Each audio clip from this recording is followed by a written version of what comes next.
Not the ideal conditions for an interview. Midnight here on the docks at Constitution Docks in Hobart.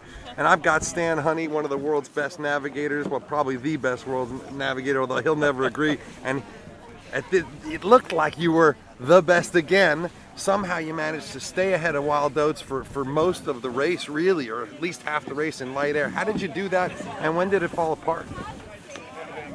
Well, we did it, I think, by sailing our own race and taking advantage of a few breaks. But Wild Oats was a lot faster than us. They were about 2.5 knots faster in normal sailing. Yeah. And then when we were going slow and we started to drag a big stern wave, then there were times when they were 5 and 6 knots faster. Yeah. So it was just, there was no way to stay ahead. And then once they got ahead, then unfortunately the race evolved into a situation of sailing towards increasing breeze. Yeah. Because there was more wind at the vicinity of Tasman Island. Yeah. And so that made things hard. Looking back, is there anything you could have done to stem the bleeding a little bit better, or not? It was just the wrong course for this horse. Yeah.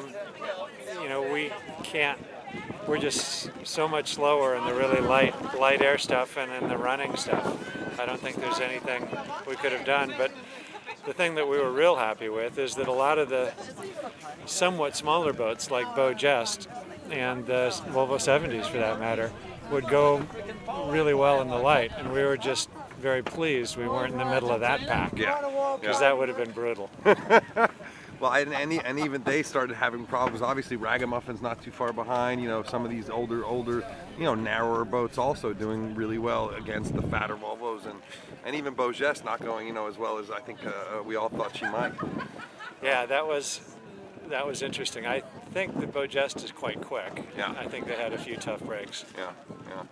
I know I talked to Tom Addis when they hit the docks, and they were real happy with last night with some of the shifts they were able to get into.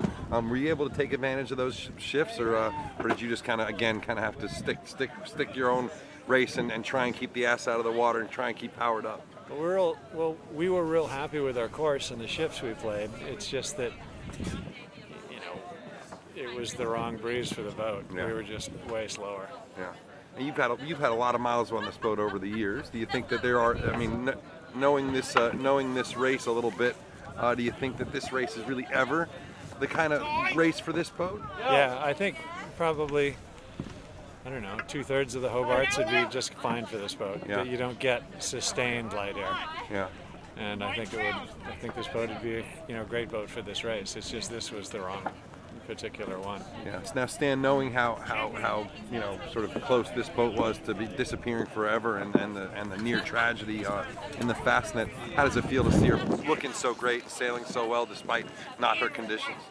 I think it's great for the sport. It's a very interesting boat, and it's definitely in the design corner. And I think it's great for the sport to have this boat out on the race course, because it's you couldn't imagine two more different boats than the Wild Oats Alfa Romeo style, narrow, elegant, perform really well in light air kind of boat, and then this boat, which is the romp stomp,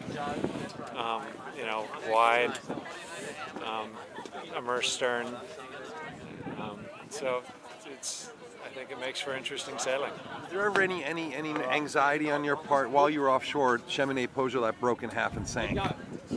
And Bernard was just taken off, swam to a ship, and that's sort of, another Juan K boat, in 8 months breaking. And this one with the history she had. Any anxiety on board of the structures or anything? No, this boat has been, as part of the refit, went through plan review, and I think it's a good boat. You had a great crew, and good. You guys able to stay upbeat despite knowing that you were 10 degrees higher and 4 knots slower. 4 knots slower. The crew was cheery the whole time, and we were real proud to have been, at the front, almost halfway through the race. We were real proud to have managed to stay ahead of that pack of Beau Jest and the slightly smaller boats and the Ragamuffin, which goes real well in the air. We certainly hope to see the Perpetual Loyal back on the line next year. The sight at the start was just something to die for. What an amazing vision of the eye, right? What's next for you, Stan? Well, we'll figure that I'm looking at. Might help out a bit with the, the planning. Do some consulting for those guys, and maybe do my own racing. Sounds like fun. All right, hey, thanks very much. Sorry you didn't take the big trophy, but you made it in second. Something to be proud of considering the forecast. Big A's, Cheers. big A's, big A's.